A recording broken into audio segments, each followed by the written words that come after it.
go. Today, we're going to be working on independent versus dependent statements. Now, we've already done the first two. So let's think about the first two. All right? What was the independent? We already wrote the statement, so I'm not going to rewrite it. All right? What was the independent? All right? And what was the dependent? Let's think about it. Let's think about it. All right? Does the performance depend on the practice, or does the practice depend on the performance? You're right. The performance depends on the amount of practice. So the dependent value is the musical performance. All right? And the independent value is the amount of practice that you put in. All right?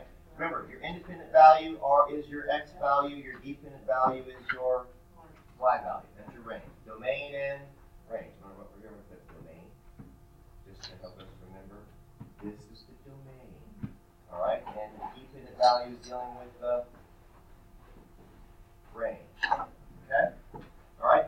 So that's what we're going to be writing a sentence. So we've already done 1 and 2. So let's go ahead and head over to number 3. It says, the effects of hyperactivity are related to the amount of caffeine. All right? All right? So, what impacts what? What's the cause? What's the effect? The caffeine, the hyperactivity. You're right. Can you guys write that down? The hyperactivity. Write that down. The hyperactivity. Yeah, write it down. Depends on the amount of caffeine consumed. There we go. There's a nice, clear, concise statement. The hyperactivity, I'm going to highlight that in a certain color, depends on the amount of what? The amount of caffeine consumed. So go and write that down. Write that down on your paper. There you go. All right, in the morning, what do I like to have every morning? Coffee. What's in coffee? Caffeine. Caffeine. Does that influence my hyperactivity? I don't know. Sounds like a little bit. Possibly, maybe. Okay. So everybody, I'm going to put I and D for short, right? What is our independent value, also known as our X? Yes. Caffeine. That's the caffeine. All right. And the dependent value. Hyperactivity. Yes. The hyperactivity. Good. Oh man. Yeah, you should be good for like, a few more minutes and you're going to crash. All right?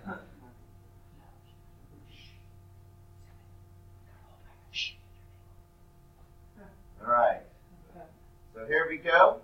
All right, right now, I'm not going to write the whole sentence down because you guys should have these on your paper. All right? But right now, we're going to read this, and I'm going to highlight in blue the independent value, and I'm going to highlight in red the dependent. So, Gracie, go ahead. Read that statement, and then you tell me what your sentence was. Go ahead.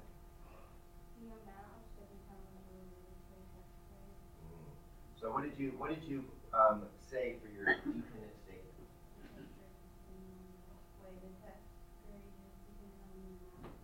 I agree. The test grade depends on the amount of study time. So it depends on the study time. So the study time, what does the study time represent? You're right. That's the independent. That's the blue. And what is the test grade?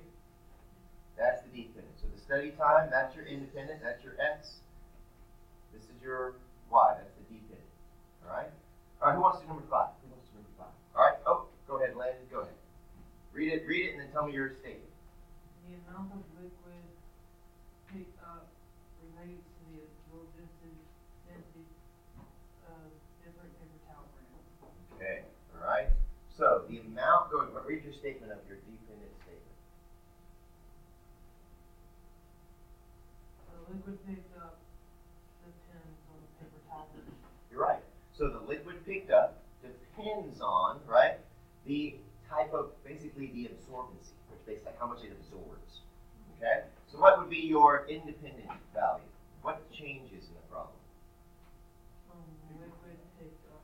No, that's Oh, so the independent. The independent, yes, is the different towel brands. Okay, that's the absorbency. Don't try to say that fast 3 times. Okay. Well, good job. That's pretty impressive. All right, and then the amount of liquid picked up is your dependent. The amount of liquid picked up depends on how absorbent the paper towels are. All right, if you have more, if it's a better brand, like, I'm not going to say it because I don't want to like infringe on copyright laws. All right, but you know the better paper towels, that soaks up things. So what is the independent? The absorbency. What's the dependent? The amount of liquid picked up. Okay. All right. Number 6. Go ahead. She has got it. All right. Who wants to volunteer? That's action. The plant growth is dependent on the color of light. All right. The plant growth is related to the color of light. So it says the plant growth depends on the color of light to which it's exposed. So the independent value is? All right. And the rate of plant growth depends on that. So that is your dependent. So this is your Y. This is your X. Every time I say X, what am I referring to? I'm referring to the independent or the domain. You're right. Okay? And every time I say the Y value, what am I referring to? The dependent, also known as the range. All right? We've got to make sure that we know all those vocabulary words. Okay? Now, you guys had to write something on your own. So I'm curious to see what you guys have written down. Okay? So I'm going to go ahead and pause the video and I'm going to listen to y'all. All right, y'all did a really good job here. Right now, what we're going to do, all right, we are going to do a little comparison and contrasting, all right? So here we go. It says, compare and contrast the characteristics of relations and functions. Study the statements below that are about relations and functions. Place what do we need to place? A check mark in the appropriate boxes if the statement is true for all relations or if the statement is true for all functions. All right. So now, everybody, what I'm going to do is I'm going to highlight all relations in red. All right. When we're talking about relations, we're going to be in red, and we're going to talk about attributes of functions. All right, right here in blue. All right. Now, what we're going to talk about. Remember, what did I say? Everything is a what? Everything is considered to be some type of relation. Everything's a relation. All right. If you plot a point on a graph, that's a relation. If you draw a squiggly line on a graph, that's a relation. Now, let's talk about 2 words real quick, all right? Discrete or what? Continuous, all right? Continuous. So I'm going to do a quick example. Ready? What do we call a whole bunch of dots? Discrete. By the way, what is the word dot? What letter does the word dot start with? D. Discrete. If I see dots, I think discrete. If I see, I know that's not a function, but that would be a continuous what? I know. That'd be a continuous relation. No, that's kind of ridiculous, all right? So, how about this? We'll look at something more. What's that? Continuous. It's a line, right? What's this? What do we call those?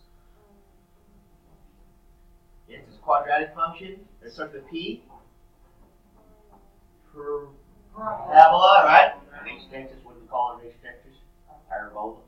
All right, yeah, that's a mispronunciation. So it's a parabola, okay? A parabola. Now this is continuous, all right? This right here, everybody, this will be something introduced in Algebra 2. That's a cubic function, all right? That's continuous. We will have something called an exponential function that will look like this if it's growing. If it's decaying, it'll go down like that. That's continuous. So anything where your pencil or pen doesn't jump off of it is considered to be what? It's considered to be continuous because it continues. Does that make sense? Hopefully. All right. So attributes of all relations. Can they be discrete or continuous? Can relations be both? Yes. Yes, sure. They can be both. Can functions be both discrete and continuous? Yes. Yes, they can. All right? Does a relation have a domain and a range? Yes. Yes, it does. Do functions also have a domain and a range? Yes. I agree. All right. Can it be represented by the form, by an ordered pair known as an x and a y coordinate? Yes. I agree. And yes. Yes and yes? I agree. All right. Ooh, this one's a... Here we go. It says it matches exactly one independent... Ooh, what's the independent value? That's the X. With each dependent value... that's a no at first one and a yes at the second. Hold on, let's think. The function can only have one outcome for it. Right. So it matches exactly one independent with one dependent. That's the definition of a function. It's not the definition of a... So how about this? We're going to give you guys a little table here. Ready? There's an x, there's a y. If I have a 1 and that becomes a 0, and I have a 2 and that becomes a 4, and then I have a 6 and that's a 7, each x value has one y value. But in a relation, it doesn't matter. You can just have a bunch of the same number with different outputs. You could have a 2 and a 4, you could have a 2 and a 6, and then you could just throw, if you wanted to, you could put a 2 and a 9. Okay? Now, this is just a relation. Does each x value have one y value? No, each x value has three different y values. All right? Can this be represented by a graph? Sure. Can this be represented by a graph? And by the way, what did I both make right here and here? A table. So they both have tables. So what's the only thing that distinguishes a relation from a function, or from a function to a relation? The only thing that distinguishes is each x value has one. You have one input for one output. One output for one input. That's it. One output for one input. Right. All right. So here we go. What conjecture can you make about relations and functions? Fill in each blank with the word relation or function to make a true statement. So what I'd like you guys to do. All right. I want you guys to write down what you think it's going to be. We're going to check it here in about a minute. Good luck. All right. Go ahead, Kiesha. What you got? A relation is always a function, but a function is not always a relation. I do not agree. Oh man, he doesn't agree. All right. What would you say instead? A function is always a relation, but a relation is not always a function. I agree. A function is always a relation, but a relation is not always a function. I agree. Okay. This is an important statement. That's good. Hey, you know what? I'm glad that you said it the other way, because there would be lots of people that might think that. That's okay. That's important. All right. So thank you for volunteering that. That's good. So a function, anytime you see a function, that's always going to be considered a relation.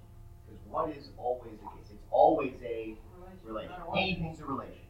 But not everything is a function. Not everything. So, Kiesha, in your own words, what is the defining characteristic of a function? What would you say is, like, if you're telling a student who had no idea what a function was, you're like, hey, listen, this is what I know a function to be. In your own words, go ahead. Not repeat. What doesn't repeat? It only has one output. Right. X only has one output. So here's what you could write. Okay. You're right. Each x has only one output. So here we go.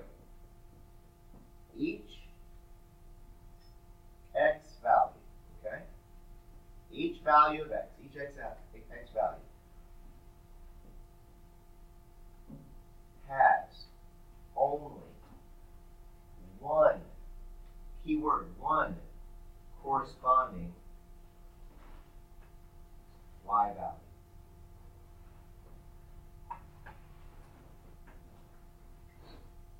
Another way I heard you say it, here you said, each input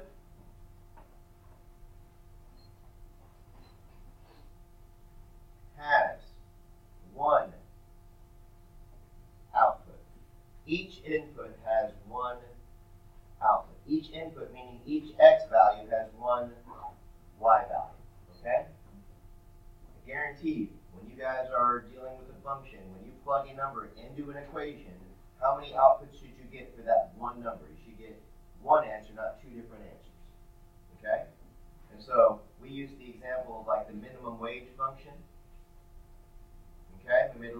and we said, hey, if you work 0 hours, you get $0. If you work 1 hour, you get $7.25. If you work 2 hours, you get $14.50.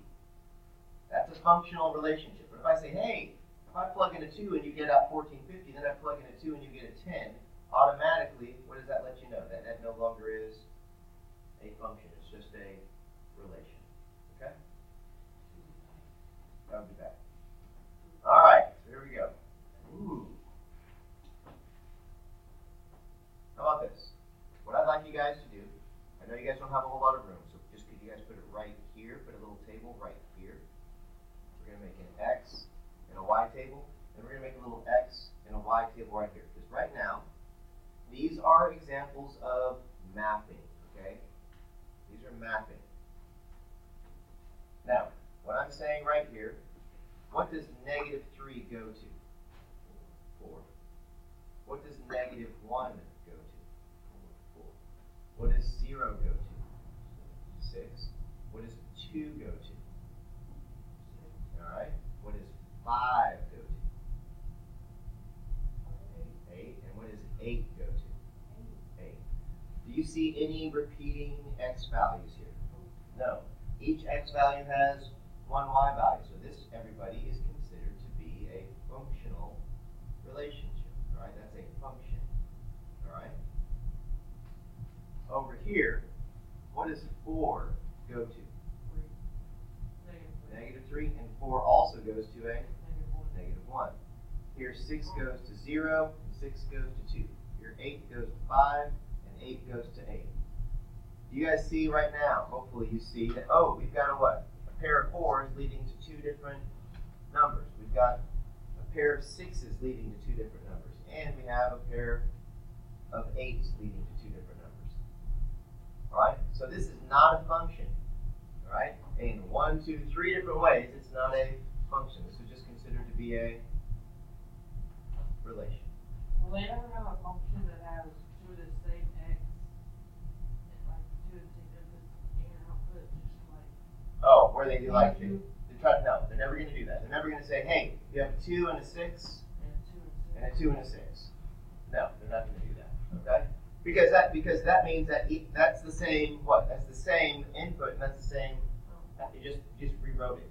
Yeah, but I didn't know if they were just trying to confuse like it's repeating. I've never seen them, because technically that would still be a function because that input still has the same output. Okay? So if you saw a 2-6 and a 2-6, technically that's still a function. You just happen to write it down twice. Okay? All right. So right now, here's what I need you guys to do. Get your journals out because we're going to do a graph for each of these. Okay? So get your journals out. We're going to do a graph for each of them. All right, I'm going to go ahead and zoom in on the very first one right here, A. All right, it says y equals 2x minus 3. So we have a table, we have a graph. What I want you to do is I want you to go ahead and turn your graphing calculators on. All right, so if you're at this screen right here, what I'd like you to do is I'd like you to hit the window button. All right, and we're going to set our window from -10 to positive. So just type in -10 to positive 10. When you look at your graph, that's what your graph will look like. Now, if you don't have grid lines on it, if your graph is just blank, you want to put grid lines on it. Hit second zoom, go over here where it has grid lines, and make sure you have the grid line turned on. So you just scroll down, go over to the right, and press enter. And now it's on grid lines, so this is what your graph on your graphing calculator will look like. Now this graph says what? Y equals 2x minus 3. 2x minus 3. And I would like you to check your table. Okay. What I'm going to do is I'm going to check our table right now. So right now, what I'd like you to do, how many points do we have? We have 1, 2, 3, 4, 5. Okay? So how about this? Let's go ahead and start at -1, then we'll go to 0, then we'll go to 1, 2, and 3. Okay, so we'll go -1, 0, 1, 2, 3. So if we check our table, what does -1 go with? -1 is a -5. Okay. All right, and 0 0 is at a negative 3. All right. 1 is at a. What do you guys have? Yeah. 2 is at a 1. 1 and 3 is at a 3. Do you guys see how right here, as the x values are going up by 1, what's happening with my y values? They're going up by, what's the gap? What are they going up by? From a 1 to a 3, what are they going up by? 2. That's because everything's being multiplied by 2. When you plug in a 1, all right, you get 2 times 1, which is 2, minus 3, which is negative 1. When you plug in a 0, you get a negative 2. So let's go and plot these points, okay? Let's plot. Negative 1, negative 5. So negative 1, negative 5 is right about there. We have 0, negative 3, which is right here. We have 1, negative 1, which is right here. We have 2, 1. And we have 3, 3. Now, do you guys see a pattern here? It looks like it goes like, up 2 over 1, up 2 over 1, up 2 over 1, up 2 over 1. So if this is going to be a continuing pattern, which it is, from here, without even looking at the table, what can I do? I can go up 2 units in, over 1. Up 2 units in, over. So I can continue the pattern. Now from here, crazy, I could go down 2 units, but I have to go over 1 to the left to keep the pattern continuous. Everybody, this line right here. This is called, we're going to be doing more of these, this is called a linear function. This is called a linear function. It's called a linear function because what word is inside the word linear? Line. So linear functions always create lines.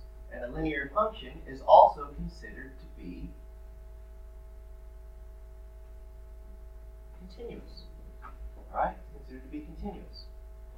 Alright, so everybody, when something's continuous, which means you have all the x values being plotted to the left, and you have all the x values being plotted to the right, that means your domain is all real numbers. We'll put all real numbers. And the range, what's happening? It's going down and it's going up. So the range will also be all real numbers. Alright, now listen. Instead of having to write all real numbers, here's what you can write instead. Ready? For the x values, for the domain, you can say x is an element of the real number system. And for the range, you can say y is simply an element of the real number system. This means all real numbers. Okay? In set notation, you would do a set bracket, put an x, a slash, the set of all x values such that x is an element of the real number system. And here's how you would write it in set notation for the domain, the range. The set of all y values such that y is an element of the real number system. Alright? For right now, you guys can just write y is an element of the real number system and x is an element of the real number system. That's good enough for me. Okay? Alright, we're going to go ahead now and we're going to move over to this one right here. This is y equals x squared minus 2. This is not a linear function. This is called a quadratic function. Okay? It's a quadratic function. And what do quadratic functions create? They don't create lines. What are they going to create? Starts with P. Parabola. A parabola. Alright, funny man. Yes, a parabola. Alright, so if you guys type in y equals x squared minus 2. So over here, if y equals, clear this out, type in x squared minus 2. X squared minus 2, just like that. We're going to check our table. I'm going to tell you which points I'd like you to plot. Okay? You go from negative 2 all the way down to positive